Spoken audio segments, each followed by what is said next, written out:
What are we doing here? And where are we gonna go? It's like we just woke up one morning and then it's welcome to the show. Don't ask any questions, just go with the flow. Make as much money as you can and try your best not to get broke. Copy everything you see on the TV, from the hairstyles to the clothes, and don't think too often, just do exactly as you're told. And if you ever get confused, then just turn towards the alcohol.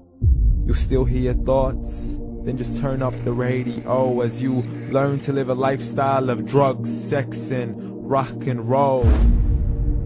But in all honesty, I just need to know, is there more to the cycle than growing and getting old? Living and dying just to leave behind a happy home and a whole lot of property that somebody else is going to own. I just really need to know before the casket's closed, 'cause I'm not willing to gamble with my soul, nor am I ready to take any chances. These are just simple life questions and I'm just searching for some answers. Like, what are we doing here? And what is our purpose? How did we get here, and who made us so perfect? And what happens once we go, or is this world all really worth it? Questions we don't answer because apparently we don't really have to. There's no purpose to this life and our existence is merely natural. Then in that case, please let me ask you, did you create yourself, or was it somebody else who had fashioned you? 'Cause you're a being that's impeccable, faultless and unparalleled. You're a product of supreme intelligence and I'm merely being rational. For there isn't a camera on this earth that can come close to the human eye, nor a computer that can compete alongside the human mind. And if the whole world was to come together, we wouldn't be able to create a single fly. So many signs, yet we still deny. As science tries to justify that all this could come from none, when it's a simple sum. 0 plus 0 plus 0 cannot possibly ever give you 1. So from where did all this order come? For everything has its origins, a maker, a creator of its own. I mean, the only reason you're watching this video is because somebody had to press upload. So we can believe in the Big Bang, but I'd rather believe in He who caused it to explode. Allah, the creator of everything along with every single soul. The ever-living, the master, the only one who is in control. Unlike his creation, beyond our imagination. And no, he's not a man, nor does he have any partners in association. He's on his own. And no, he did not ever leave us alone. Just like every manufacturer, he left us with an instruction manual. The Quran and Islam, and I'm sorry to jump to conclusions, but it's the only one possible.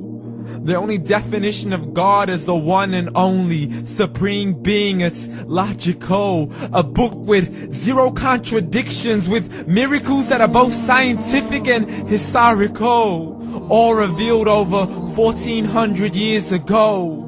Like the detailed description of the human embryo. The descriptions of the human embryo in the Quran cannot be based on scientific knowledge in the 7th century. To the mountains as pegs holding firm the earth below, and the 2 seas that don't mix in a complete separate flow. To the planets in orbit, alternating night and day as they stay in flow. The expansion of the universe and the creation of everything from H2O.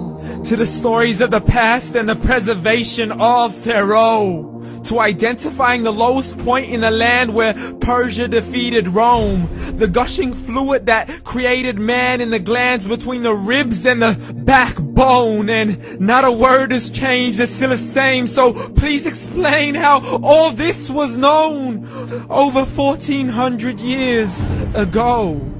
To a man who couldn't read or write, as he would recite whatever the angels spoke. And if you still don't believe, please try to come up with something that's even close.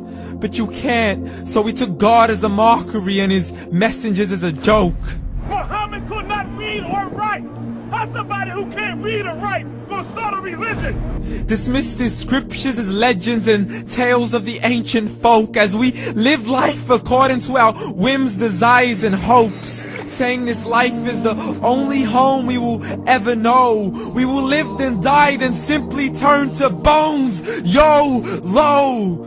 Correction, after the grass dies, the rain arrives and it regrows, and Allah promises to do the same thing to your very soul and bring you back from your very fingertips to your toes, as the all-seeing supreme being watches us so close, and we are surely being tested in our wealth, our health, and our self, and everything that we've been blessed with. So believe, for we will surely be resurrected and be brought back to our Lord and account for every single deed, as He hands us our books and orders us to read. From the bad to the good and everything in between. You yourself are sufficient for your own accountability, so don't be mad at me. You are the one who thought He wouldn't come back to me. I gave you a whole life long to search after me, but you were busy in all that which was temporary. So read, and glad tidings to all those who believed. And if you disbelieve, read. And don't let that day be the first day you find out what your life really means. Read.